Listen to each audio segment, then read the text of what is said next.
Faut dire bonjour là. Faut dire bonjour, ouais. Ok, bonjour. Depuis la dernière fois qu'on s'est croisés en novembre, ta comédie musicale a fait salle comble à la Bellevilloise. Qu'est-ce que ça t'a fait? Qu'est-ce que ça m'a fait? J'étais content pour mes marchands de tapis qui se frottent les mains et continuent de me parler poliment. Et puis voilà. Après plus en profondeur, je pense que le bilan, c'est un spectacle un petit peu lisse qui fait que les gens restent à la fin et sont très contents, ils applaudissent, ils disent « Oh merci, on a passé un bon moment ». Donc il y a encore du boulot. Il y a encore du boulot. Malgré tout, d'aller jouer au théâtre Sébastopol, au Bataclan, dans des salles de musical historiques, j'imagine que ça doit être une progression pour toi.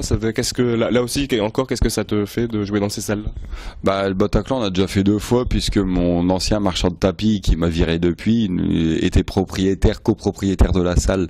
Donc ce sera que la 3e fois qu'on y joue. Tu sais, c'est des salles des fêtes, hein. Tu loues ça à un certain prix. Je crois que c'est entre 8 et 10 000 euros la soirée, le Bataclan. Tu as 8 ou 10 000 euros à claquer, tu peux aller chier sur scène devant personne, tout le monde s'en fout, quoi. Faut relativiser. D'accord. Ta comédie musicale, moi quand je l'ai vue pour la première fois en novembre, j'avoue que je te connaissais uniquement via les 2 disques que tu avais sortis, plus les quelques clips que tu avais sortis sur internet. Et je m'attendais à un truc assez foutraque, brouillon, et j'ai été surpris de voir un spectacle vraiment professionnel. Comment tu l'as construit, à l'aide de qui? Ça peut te foutre. À l'aide de copains du théâtre de rue.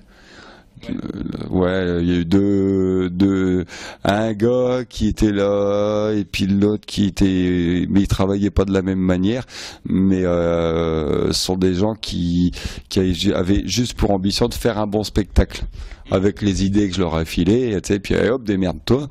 Et puis voilà, contrairement à un metteur en scène à la con parisien où là il t'aurait fait le truc pile pour que ça marche.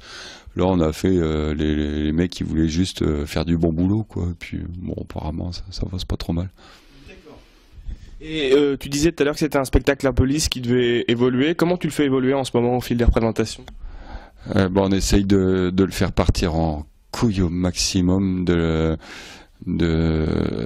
J'aime bien, c'est quand il y en a un qui rate une virgule dans son texte, mais en pleine représentation, tac, tu arrêtes, tu recommences. Des trucs comme ça, pour l'instant, ça me fait bien marrer. D'accord, tu continueras ce genre de choses que tu avais bien commencé déjà à la Bellevilloise. Ouais, en fait, on répète sur scène, ça j'aime bien. Et mais voilà, quoi, après voilà. Donc, en fait, ces passages là où tu stoppes le déroulement de l'histoire soit pour parler au public, soit pour parler au mec qui a loupé la virgule, comme tu viens de le dire, c'est volontaire ou c'est écrit dans le texte ou tu viens de nous dire que c'était volontaire, mais c'est écrit dans le texte ou c'est dans la représentation, c'est quand tu répètes que tu vois ça? C'est là que c'est le bordel. Il y a des trucs c'est prévu, d'autres pas. Du coup, les copains ils ont un petit peu peur de. Mais comme c'est moi le chef, je les emmerde. Je fais ce que je veux. Dis-moi, c'est vraiment ta sœur qui joue avec toi? C'est la sœur à Didier. C'est la sœur à Didier, d'accord. C'est pas la sœur d'Olivier. Moi, j'ai pas de sœur. Ok. Et est-ce que là, maintenant, t'as l'impression de faire ce qui te plaît?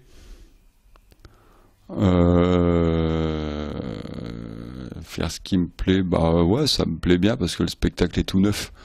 Comparé à mes autres spectacles que j'ai tournés plein de fois où il peut plus se passer grand chose de dangereux. Non, c'est bien quand c'est tout neuf. Ouais, ça me plaît. Bien, ça te permet de créer en permanence, ça te permet de voir d'autres choses, non? Qu'est-ce que tu as dit? Ça te permet de créer en permanence, ça te permet de tenter d'autres expériences, de faire autre chose? Ouais. D'accord. J'avais une question maintenant plus sur entre guillemets, ton plan média. Comment tu fais la promo de ton spectacle?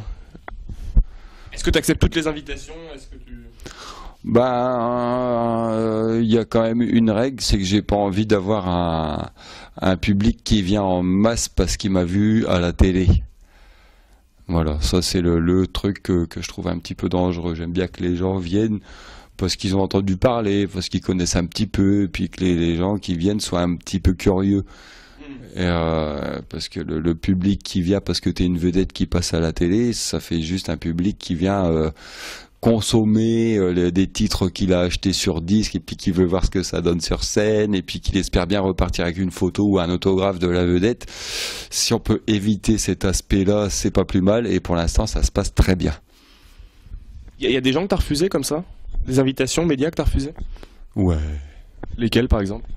Je me suis battu avec Universal pour pas aller à la méthode Koé il y a 2-3 ans. Donc Universal c'était ton ancien label, maintenant t'as quitté la boîte et t'es autre part. Ils m'ont viré parce que je leur ai demandé de me virer. Et donc ça s'est fait très très bien. Et donc ouais, Koé, ça c'est clair que c'était non. Ensuite j'ai eu un article dans Libération cet été, du coup il y a l'assistante de Bouvard qui m'a appelé pour dire il y a monsieur Bouvard, il a trouvé votre personnage très ceci, très cela, il voudrait vraiment faire une interview de vous aux grosses têtes. Là, je lui ai dit merci, mais les grosses têtes, j'ai pas envie de faire partie de. C'est très bien que ça existe, mais sans moi. Voilà. Et pourquoi pas les grosses têtes justement? Parce que c'est très bien que ça existe, mais sans moi. Tous des cons. Et les grosses têtes, c'est un peu les mecs qui détiennent le bon goût de l'humour. Donc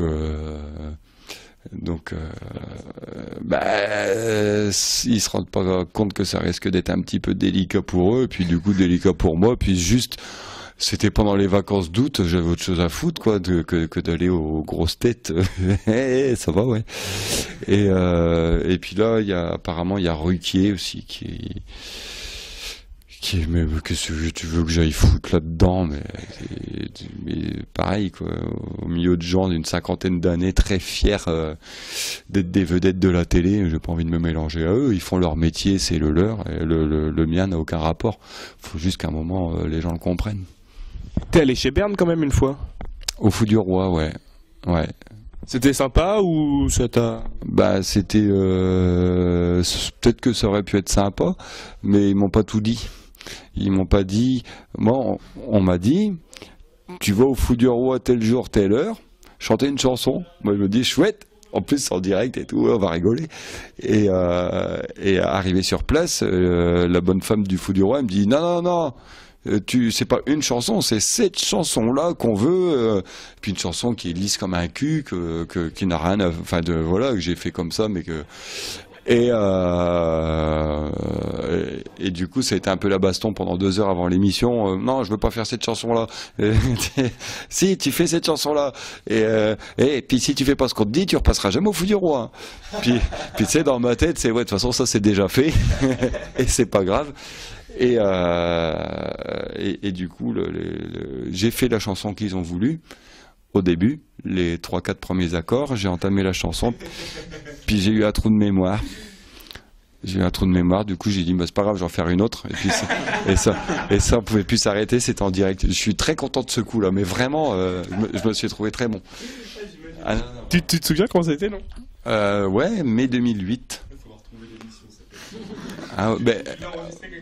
Elle doit traîner sur internet.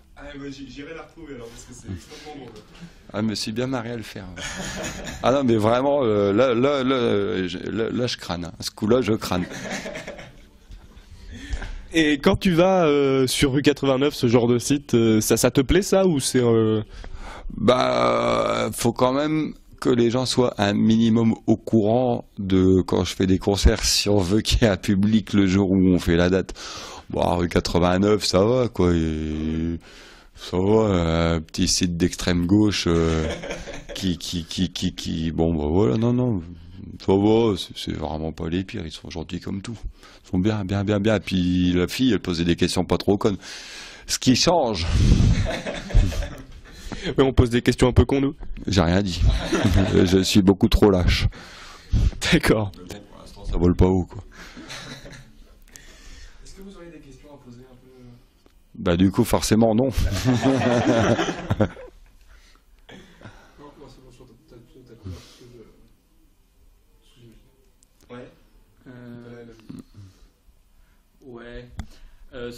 Sur les gens qui vont au concert.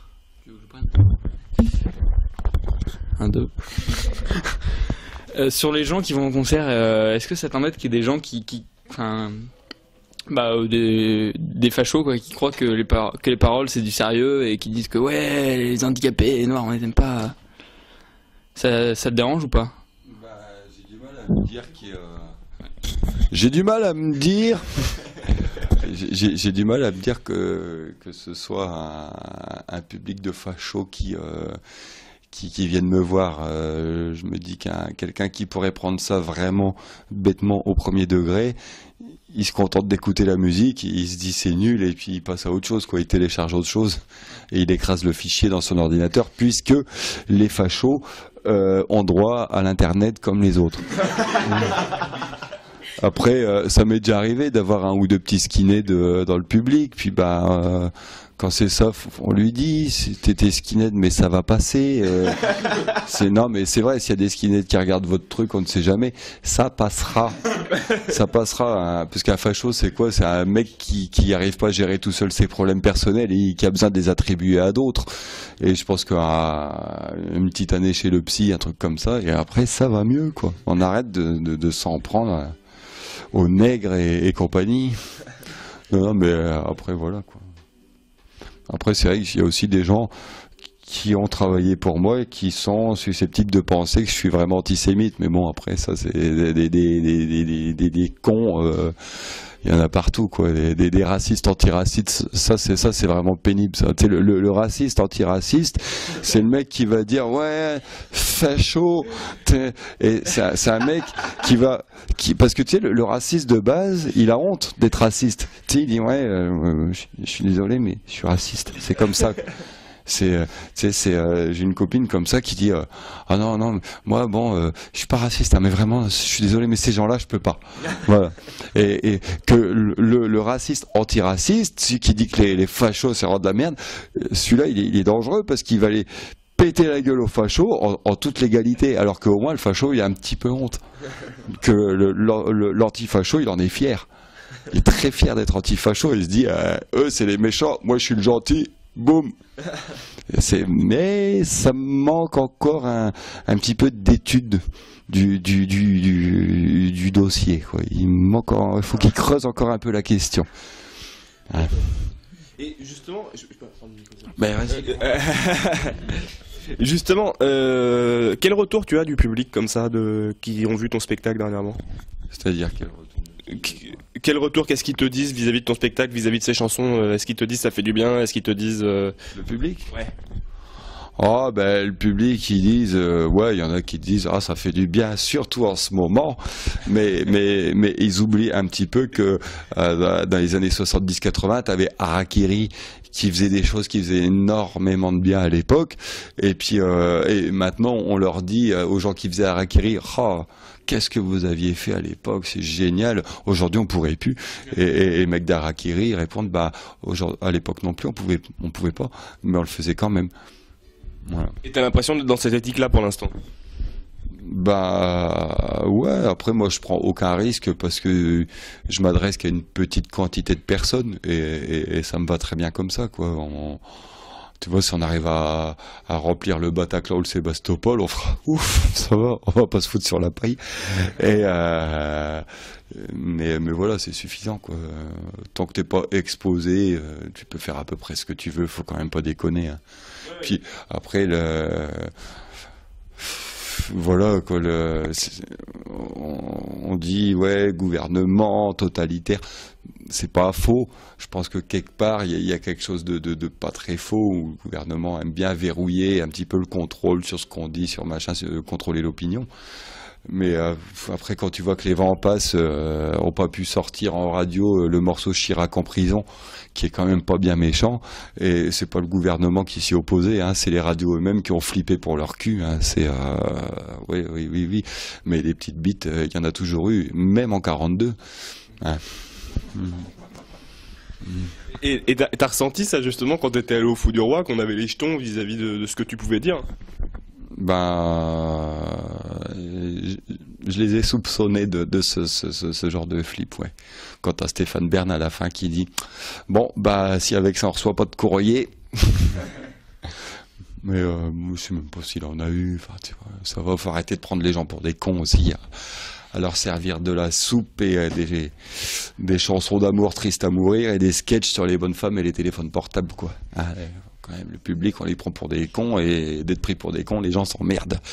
Ah. Et ouais, donc, mais t'as pas envie d'aller plus loin justement, puisqu'a priori t'es le seul à pouvoir être entre guillemets anti-politiquement correct, etc. Et à pouvoir jouer justement sur le politiquement incorrect, sur sur l'outrance. Je suis loin d'être le seul. T'as les Grolandais quand même qui sont là. T'en as plein. Et puis t'as Dieudonné. Ouh là là, Dieudonné. C'est quand même le seul mec qui fait des sketchs de comiques et qui a du talent, quoi. Après, c'est sûr qu'on sait pas trop bien ce qu'il pense, mais ça m'étonnerait qu'il en pense plus que ça, quoi. Ou alors, je pense que c'est surtout une tête de con. D'ailleurs, c'est ce qu'il a dit Guy Bedos. Je crois que c'est Guy Bedos qui a dit à propos de Dieudonné, son plus grand défaut, c'est pas d'avoir une mère camerounaise, c'est d'avoir un père breton. Et c'est juste une tête de con. Et puis voilà, quoi, il s'est fait emmerder pour antisémitisme. Et ben, il en a rajouté. Et du coup, maintenant, on dit Après, ça m'étonnerait. Je serais franchement triste de découvrir que c'est l'antisémite que tout le monde dénonce, quoi. Je pense qu'il est un peu plus évolué que ça. Sinon, c'est un con, mais c'est tout. Et quand tu vois des gens comme Guillon, comme Porte qui se font virer de France Inter, toi t'en penses quoi à ce moment-là? Oh j'ai l'impression que pour avoir eu des petites sources machin, je pense que ils ont juste ça va vieux mal, faut ouvrir. Je pense surtout qu'à la base il y a un problème d'entente avec le nouveau Diarlo plus qu'autre chose, quoi. Et parce que le nouveau Diarlo, quand même, c'était le patron de Charlie Hebdo qui ont tenu tête pendant le procès sur les caricatures de Mahomet et compagnie. J'ai du mal à me dire que le mec soit aussi lâche que ça, quoi, à virer un gars parce qu'il dit du mal de Sarkozy. Bon, voilà. Puis Guillaume s'est bien fait pour sa gueule, dire du mal de Sarkozy, alors que finalement c'est son unique fonds de commerce, Sarkozy. À un moment, il faut être cohérent, quoi. Bien le bonjour. Bonjour. Mais c'est pas grave. Il faut bien faire quelque chose. Un jour, tu seras la voix du Nord, t'inquiète. Ok, c'est bon, on va pouvoir arrêter là dans ce cas, puisque il y a quelqu'un qui vous virer. On a le plus important que vous qui Voilà, exactement. Parfait. Bon, merci beaucoup en tout cas. Vous en prie les jeunes, allez-y.